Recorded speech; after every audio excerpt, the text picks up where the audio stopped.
Hi,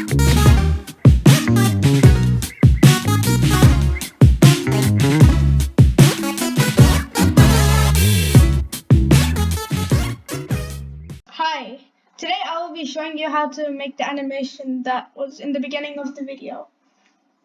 So it's very simple water simulation. It's about this guy over here just dancing while there's water pouring off him into a tank which starts filling up. So how I got the character who dances was from this website called Mixamo. It's from Adobe. It gives you free characters with animations and all. So go into the website, choose any animation and character you want, and install a FBX file. After that, just import it into a Blender file. So to import it, go onto the file on the left-hand corner on the top, press import, and click on the FBX one over here.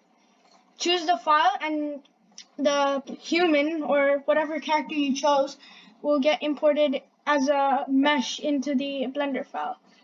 So how I created the water simulation, it's actually very simple.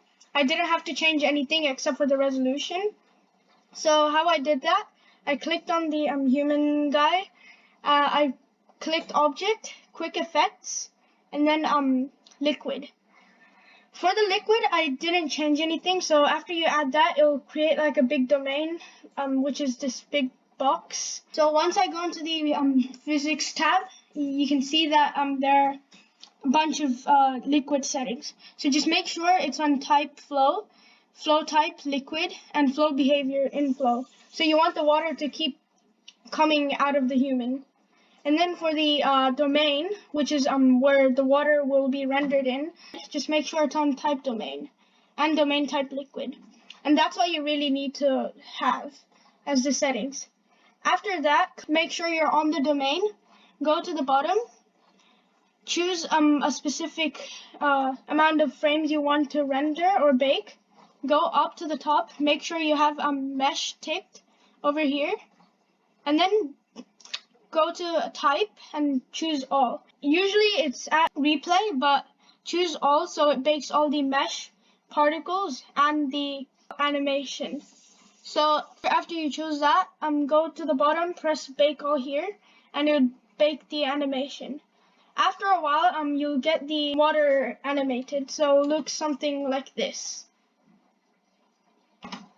And for the water texture, I go to the shadings tab, and it's a very simple texture.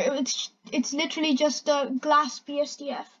A little more like water and not like thick melted plastic. Change the IQR to 1.333. Or you can really choose anything which looks best for you. After that, the water will look somewhat like this. And usually you won't have any lights on your viewport area. Just if you do, delete them. So for the lighting, I chose HDRI, which I will put in the link below. So for that, I went to world. Usually you already have the background here. By pressing Shift A, texture, the environment texture. You got that one.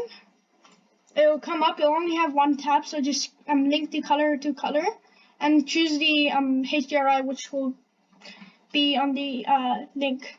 But when you actually import the HDRI, you'll have it in the background, and it's gonna be very distracting because you want to see only this and not a whole random background of this room. And for that, go into the render settings, go to the bottom, and you usually see a drop down box here. Click transparent, and it will make the background into this checkered pattern like this. But at the same time, it will, for the water texture we made, it will reflect the whole HDRI straight onto the water, which will look very misleading. So choose the transparent glass, and now what happens, rather than shining the whole HDRI onto the glass, it'll only have the light's effect on it. And yeah, that's really it. And then add the camera, choose whatever position looks best for you, and choose the camera's resolution and everything, whatever fits best for you. And now for the output render, I chose cycles because it looks the best. With Eevee, the water will look something like this really metallic liquid, which you don't want. So for these samples, depending on your computer, choose whatever you want. I chose 10 just to get a really fast render.